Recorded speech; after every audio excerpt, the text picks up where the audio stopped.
এবং আগামী দিনে আপনাদের জন্য কৃষি কার্ড দেওয়া হবে। কৃষি অফিসারদের সাথে যোগাযোগ করে আপনাদের বিভিন্ন তথ্যপত্র যেগুলো লাগবে এখন থেকেই আপনারা সেগুলো রেডি করে ফেলবেন, যে আপনাদের ওই যে জমির হলো দাগ নাম্বার লাগবে, আরো কি কি কাগজপত্র লাগবে, কৃষি কার্ডের জন্য আমাদের ছবি লাগবে, সেগুলো এখন থেকেই কৃষি অফিসারদের সাথে যোগাযোগ করে যারা যারা কৃষি কার্ডের আওতাভুক্ত হতে চান তারা আপনাদের সমস্ত প্রস্তুতি আপনারা নিয়ে ফেলবেন। তাহলে কৃষি অফিসারদের জন্য সহজ হবে, আমাদের জন্য সহজ হবে এবং সবাই আমরা একসাথে সামনে থেকে আমরা কাজ করতে পারবো।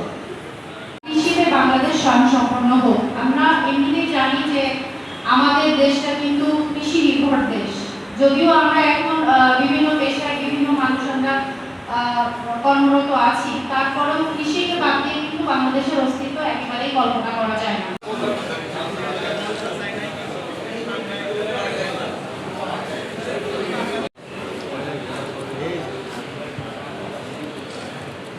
অভিভাবক হিসেবে দায়িত্ব পালন করছেন এবং প্রতিনিধিত্ব করছেন।